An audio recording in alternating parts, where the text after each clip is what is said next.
Welcome to All the Way Alive. This is a space for the real, the raw, the unfiltered experience of being human. I'm Carolyn, and I'm most definitely not here as a teacher or an expert. I am a fellow traveler fumbling my way through the mess and the magic of life with you. This isn't the bullshit of self-help. It's not about becoming better or fixing anything. This is about truth. It's about risk. It's about letting yourself be seen all the way through. It's about the initiations we go through in love, the ache of purpose, the wild vision, the grief, the ecstasy, the fear, all of it. Here we explore what it means to be all the way alive, to feel, to fall, to fuck it up, to try again, to listen to your body, to mine your own wisdom. There's no finish line, just this moment, just this breath, just this one wild, precious life. Let's go there. There's a moment that I've seen in every founder's journey. It's usually pretty quiet, but it sounds something like, I didn't build this to feel trapped. So my own experience of owning business has been varied. I've been building things for a super duper long time. I started really young. I started when I was about 11 years old, when I had this, let's back up even before that. So my dad was like an inventor type, and he was always creating things. I remember he built this twig tote, and I helped him sew it and put it together, and it was like a good way for us to bring twigs from outside to the fireplace. He built this hot tub vacuum. There was so many little things like that I remember from my childhood, and I loved watching MacGyver. So anyways, my first thing that I built was this cat condo, which was built with like dowels, and then I sewed fabric to go over top, and it was like a little like a camping tent, but for cats, and I called it a cat condo. And I was 11 years old. I sold it to Bosley's pet store in St. Albert, and like they had it in the front display, and I had a couple of sales, but it was the first experience that I had with creating, and then bringing something out into the world. So beyond that, it started to grow. I love creating things from nothing. So when I was in my early 20s, I had just had my son, and I knew that I wanted to bring something into being. And I had this vision of building a hub for health, vitality, and happiness. And so Wellness Within was born. And I spent a good 14 years after that growing this business from just like a 2-room massage office to now what it is. I've since sold the business, but it's quite a large wellness center and spa and yoga and spin studio. So there's lots of things there, and there's retail. And it's fascinating to me that this all started with an idea. And it all started with this core knowing and experience within me that was just like longing to be part of this flow of creation, this experience of what I call freedom. And so often we look at freedom through the lens of like money, time, location. And absolutely, like that's part of it. That's a really big part of it, but it goes so much deeper than that. Freedom lives at the heart of what it means to be creative, in flow, in an experience of free choice. So rather than responding to or responding through our challenges or limitations, we are creating from the experience of deeper connection. We become this hollow bone, as my dear friend Orist puts it, and we get to be this channel for ideation. I could go super esoteric with this, and I will from time to time. But really, suffice it to say, there's something in us that is just seeking to create, to bring into life. And yes, all of those other aspects of freedom are part of it too. So yeah, I love this experience of creating, which is why business has been like my vehicle of choice when it comes to really sharing what it is that I want to offer in the world. It's my vehicle of choice for purpose in many ways. It's not the only vehicle. It's like I've got a garage and I've got a few of them in there, but business in particular is the one that I have a lot of experience in and I've got to dabble quite a bit in. So again, we started with this energy, right? This energy of excitement and possibility and oh my goodness, this gets to be mine. I get to share this. But again, this piece of building business can sometimes feel like a trap. But we didn't start it for that. We started it for freedom.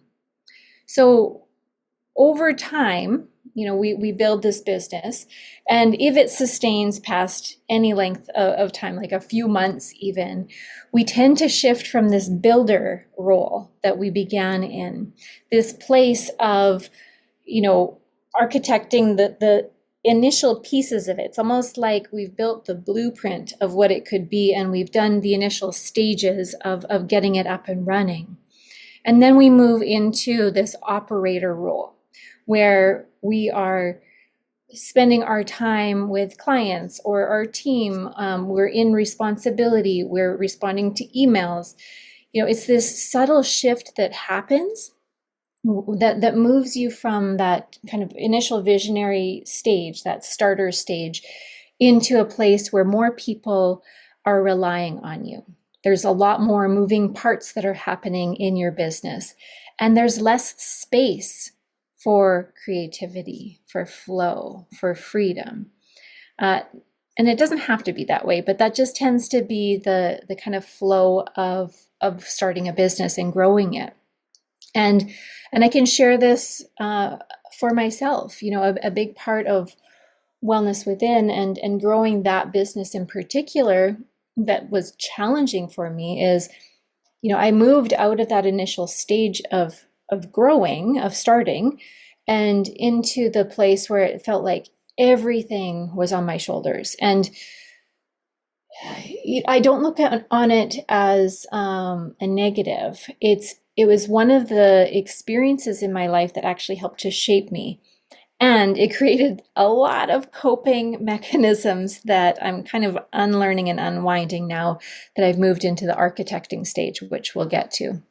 So, that's the stage where you're wearing all the hats. So I was managing, I was doing all of the books, I was doing all of the marketing, like anything that needed to be done, I learned how to do it so that I could do it and hold that responsibility. It wasn't like as we grew, it got offloaded. Sure, there was more people, but it actually just started to add more and more complexity rather than less. So the scaling wasn't really scaling me out or moving me into that space where I could actually oversee. It was putting me in more roles, which I'm assuming you know what that's like, especially for service-based businesses, because you are the person offering the service in addition to everything else in the business. So yeah, while that went on for quite some time, there was a point. There was a point where I started to see a shift. So I got to the point I thought that I was working towards in my business. So where I thought freedom existed, the business Wellness Within was making money. My husband at the time, Michael, joined the business. And I thought that we had this like shared vision of success. And something quite unexpected happened at that time, because as soon as it felt like I realized all of the things that I had been like hustling really hard to get to, a lot internally and with our marriage collapsed. So it was like pushing and pushing to get to this this pie in the sky dream that we had, or that I had, because I really do need to speak to myself in this way. And instead of feeling free, I actually felt totally trapped. I felt stuck in the business, in the marriage, in my life. And it was so fucking exhausting. Hey, I want to pause here for a moment, because if you're listening to this and something in you is like, yes, this is exactly how I feel, I want you to know that you don't have to figure it out on your own. I'm opening a small live container called Freedom by Design. It's an 8-week experience for founders who are heart-led and ready to step out of the way they've been building and start designing their business in a way that actually supports their life. We go into everything we've been talking about here, but deeper. Your vision, what freedom actually means to you, and then how to structure your business so that it can hold that.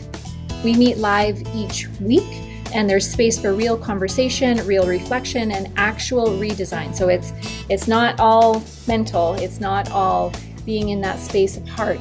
We're actually redesigning the business. And each person also gets a one-to-one session with me. So you're not just sitting in ideas, you're actually shaping something that works for your life. We start April 20th. It's a small group, intentionally, because this work is personal. So if this is speaking to you, you can find all the details on my website. The link will be below in the show notes. And if you feel that pull, I'd love to have you inside. So I realized in this moment that I had built something really successful. Like, it was successful from the outside viewpoint, right? Everything looked right on the outside. The business was big. There was lots of people involved. It was paying me. But internally, like inside of me, which is really all that matters here, and not to say that the other people didn't matter. Please hear me in that. But this is what I have control over. This is my experience and my space of creativity and flow. And that in turn influences and affects everybody around me. And so internally, I was feeling stuck, and I was feeling heavy and almost heavy and empty at the same time. Like, what the fuck is this? And there was no space in my life to feel creative or to feel free. And I couldn't blame things any longer. There's always challenges, but I couldn't blame them any longer on things not working, because they were, right? Like, I had moved from a place of hoping they would work to them working and then being like, oh shit, that didn't fix it. In fact, it amplified it. It made it worse. So so that was the moment that I had to really look at myself and realize over the time of growing that business that I had done a lot of things that were not so good for Carolyn. So there was a lot of self-abandonment in that experience. My values were not always matching what I was putting out into the world. And I was living in that doing and not being part of me. So I was in the hustle, right? I was in that space of like pushing and making things happen. And it shut me out of the flow of life. It was not something that I recommend. And at the same time, what a gift. So I had spent so much time doing and achieving and holding everything together that I woke up to the fact that I had lost connection with myself and that deeper spark of creativity and flow and freedom that lives within me. And that space that or that part of me that needed space, that needs creativity and softness, felt completely starved. Like I was bereft of all of the parts of me that, like when I go back to little Carolyn, and I as a child, and all of the, like the magical aspects of her that still are me, it's like I had set those aside because I saw those as being in the way of what it would mean to grow a successful business. Oh, it makes me emotional just going back into that space and feeling tenderness and compassion for that little one that lives within all of us. So during that time, I saw something really clearly, and that's the fact that hustling for my worth is not real success. So sometimes in life, we reach the things that we thought we wanted, that I thought I wanted, and realize that it's not actually what I needed. So that realization is a gift, but it doesn't always feel like one at first, right? We've been pushing and pushing, and we get to that place where we're like, oh my goodness, I can breathe, but all of a sudden we can't. All of a sudden we realize that we're trapped. And so,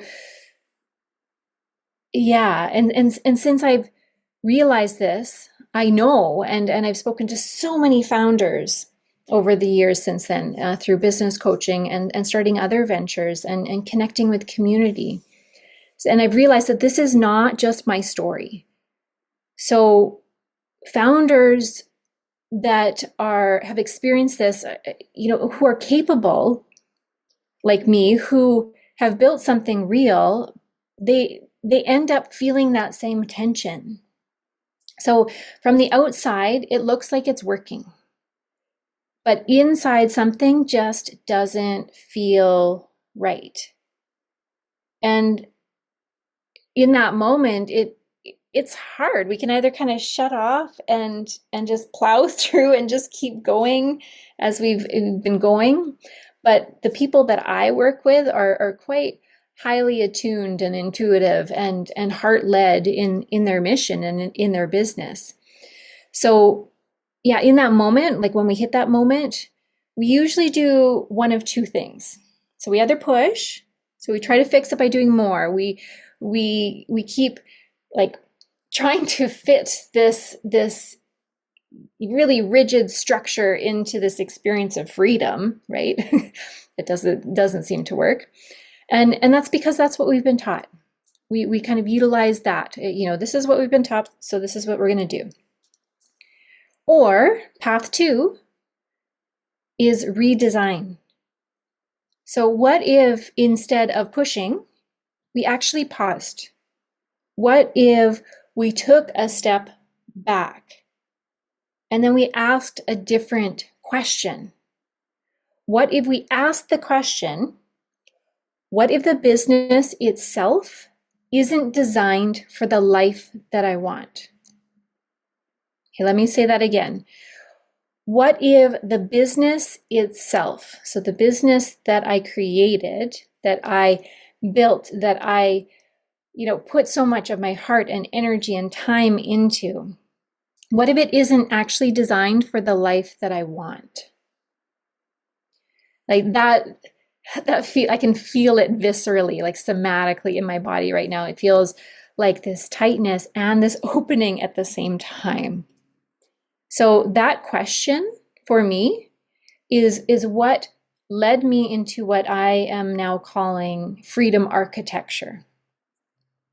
So it's about designing a business. So designing freedom into your business and designing this business in service to life, not the other way around, not life in service to business, business in service to life, business in service to purpose, business in service to freedom. And we know this core truth. We know that everything exists in this present moment. And so understanding that, logically, sometimes we bypass it in our subconscious because of patterning. But if we know this, like just feel that for a moment. If freedom isn't something that you get later, what if freedom is something that you design? What if you become the architect of your business? And you, not just the hustle part of you, not just the one that wears all of the hats, the one that encompasses all of you, right? The architect looks at everything and creates a blueprint of what's needed. So if you've ever had that moment where something inside of you said, this isn't it, please know you're not broken. Please know that your business isn't broken. Really, it's an invitation. It's an invitation to look at it and ask yourself, what is this feeling actually trying to show me? And I believe that it's trying to show you that you didn't build this to feel trapped. You built this for freedom. And I believe that that's something that you can still choose. Yeah. There's so much more that I'd like to share in this, but we'll leave it here for now because I'd like to offer you pieces of this and what really brought me to this work and how we can see ourselves in it and how we can maybe start to unravel and redesign these parts of what we've created and how we can move it into a space and into a design that actually supports freedom.